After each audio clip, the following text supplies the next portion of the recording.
trois types de masques. Les masques chirurgicaux en tissu. Ces masques ont généralement deux couleurs. Donc le bleu doit être à l'extérieur. Il faut toujours l'attraper par l'élastique avant de le positionner. On ne touche pas la partie filtrante. On prend l'autre élastique et on vient le positionner sur son visage, de chaque côté des oreilles. Une fois qu'on l'a positionné de chaque côté des oreilles, on ajuste au niveau du nez. On utilise souvent la barrette métallique qui existe et ensuite on le tire vers le bas pour l'ajuster sur le menton. Là, il doit être ajusté sur le visage et il ne doit pas y avoir de fuite, le minimum possible. Pour les personnes qui portent des lunettes, on préconise de les poser sur le dessus du masque pour éviter trop de buée. Si vous avez trop de buée et que vous êtes dérangé, c'est que le masque est mal ajusté en fait au niveau des barrettes, qu'il est trop large. Il ne faut pas que le masque baille de partout.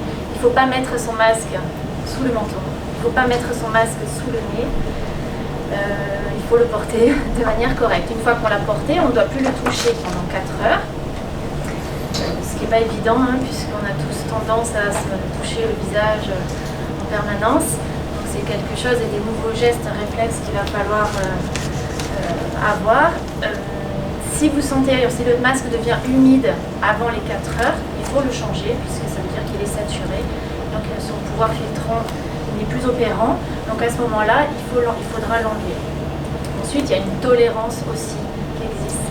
Si jamais vous avez soif, que vous voulez boire, il est toléré de le tirer par l'élastique, de boire et ensuite de le remettre sur son visage, de le réajuster correctement et de se faire un geste d'hygiène des mains avec sa solution hydroalcoolique. Pour le retirer, on le prend par les élastiques, on le place dans une poubelle et là, de nouveau, on se désinfecte correctement les mains avant de changer de masque, donc toutes les 4 heures. Ensuite, les autres masques qui existent, dont on a parlé, ce sont les masques type FFP2. Donc ils sont tolérés bien sûr, sauf excepté ceux qui disposent, les FFP2 et les FFP3 qui disposent de valves expiratoires, ce n'est pas autorisé puisque ça permet d'expirer le virus et donc de le disséminer autour. Ensuite le fameux masque UNS1, fabrication locale, donc on les reconnaît parce qu'ils ont une étiquette avec le logo UNS1 et le logo du gouvernement dessus, donc ce sont des masques qui ont été agréés par la Nouvelle-Calédonie. Donc c'est le même type de masque que le masque chirurgical avec les deux élastiques et se porte de la même façon pendant 4 heures.